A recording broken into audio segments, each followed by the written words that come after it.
All right, Nick, Los Angeles Chargers up today on the docket. This is an exciting team with some exciting players on it. A guy that we really like, Justin Herbert. There's been some really big time things said about him so far leading into the beginning of the season. And you've got the story on that, and we'll get into there. But before we get there, I say big time players, Chargers fans. You've had a lot of really big additions. I mean, one of the biggest big name landings for free agents, trades, rookies. You got a lot of great players coming onto the team, and we want to know, who are you most excited about new addition wise on this Chargers roster? Is it a guy like JC Jackson? Is it a guy like Khalil Mack? Or is it some of the newer guys like Zion Johnson or Isaiah Spiller who've been looking pretty decent up to this point in camp and preseason? So let us know in the comments below, who is your favorite new addition? But Nick, who's your favorite new addition?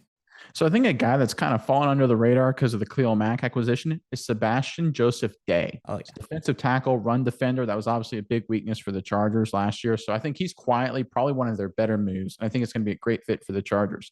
And speaking of great fit for the Chargers, it's no doubt that Justin Herbert has just been a godsend for a Chargers organization that's been blessed with a lot of great quarterbacks. You go back to John Haddle in like the 1960s, Dan Fouts, Drew Brees for a little bit, throwing Phillip Rivers. This organization has been known for great quarterback play, but Herbert so far seems to be standing out above not just those guys, but some of the all-time greats throughout NFL history, at least according to those closest to him. So this story is from Larry Brown Sports. Los Angeles Chargers quarterback Justin Herbert is quickly becoming one of the most dominant in the game. Between his athletic ability and football IQ, there are precious few things that he can't do, and that's something that puts his positional coach, Shane Day, at ease. In fact, Day is so thrilled with coaching Herbert, he uses film of the third-year quarterback to provide him calm after a stressful day. Day said, I have this huge folder called Why Justin's the Greatest Quarterback of All Time. It's like 67 plays. If I had a bad day, I just watch that. So first of all, I think that's just hilarious. The fact that you have a coach bad day, he just watches his player. I've never heard of that from a coach. But what does that say about how good Justin Herbert must be that his own coach literally thinks he's the best quarterback of all time? And it's not just his own coach. So this is according to a former Bronco and a former Steeler, offensive tackle Ryan Harris. He appeared on CBS Sports Radio, and this is what he said. Quote, I mean, Justin Herbert is the best quarterback I've ever seen. And I played with Peyton Manning, the sheriff, and Ben Roethlisberger. Talking about Herbert, this guy is unbelievable. It's unbelievable what he does. It's something that's only going to continue to increase, and he's got the most talented arm in the NFL. All right, Miles, this is obviously huge praise. I mean, greatest quarterback of all time, better than Peyton Manning, greater than Big Ben. This is unbelievable. It's coming from multiple sources now. I think earlier this offseason, we did a story about a Chargers O-line saying he's just as good as Aaron Rodgers.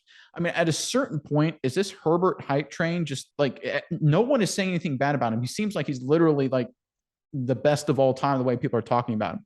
What do you think about everything that's being said about Herbert right now?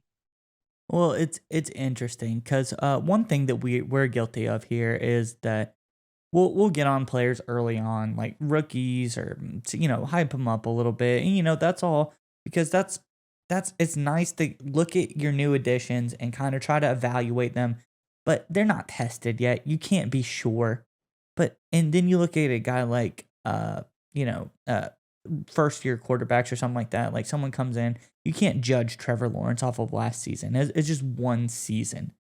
Well, now you're getting into a guy like Herbert, who he's done it for one season, then he did it for another season. Now he's coming into what would be his third season, and he's not disappointed at all. No sophomore slump. He's been pretty good.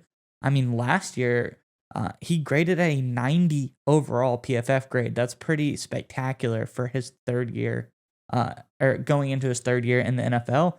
You know, he's just been super impressive. So you're getting to the point where you're like, huh, maybe he is that good. Like all evidence shows he's repeated success, gotten the Chargers to be a pretty formidable opponent. And now they have all of the weapons that they need to be a big time, team to make deep runs into the playoffs. The defense is looking really good.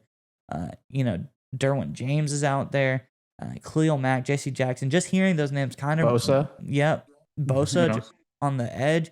it just brings a little fear to my heart hearing those names.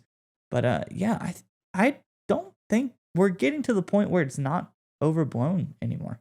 Well, and I think the Ringer came out with a good piece talking about Herbert and his mental game and how he's able to read and progress and make decisions. And one thing they did in the research is they looked up back in 2021 the percentage of plays that were turnover worthy plays. So basically, this, if that's say a quarterback threw a ball and it should have been intercepted, whether it was intercepted or not, they graded it as a turnover worthy play. That's basically how they did it.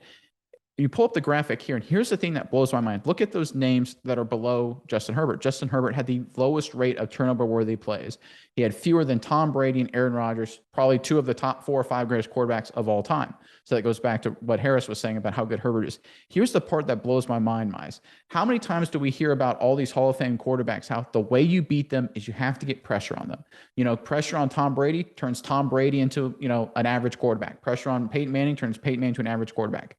Justin Herbert, when pressured, according to the Ringer, had actually a just as good turnover-worthy play percentage as Tom Brady.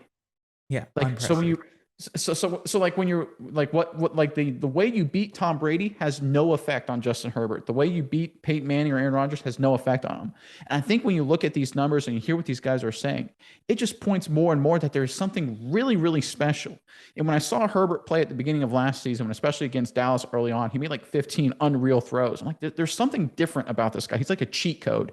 And when you see these reports and you look at these stats, it just seems to come more and more into focus that maybe there absolutely is something special here.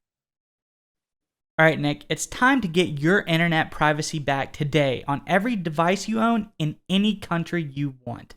Don't let anyone but you control your internet. NordVPN keeps you safe from prying eyes wherever you go online with their military-grade encryption. Is your favorite Netflix or streaming content blocked in the US? You can simply connect to one of the many countries available with NordVPN and get the access you need. That's right, Maya. So right now, get our exclusive NordVPN deal here at nordvpn.com/SMI. It's risk-free now with NordVPN's 30-day money-back guarantee. Again, get that exclusive deal, nordvpn.com/SMI.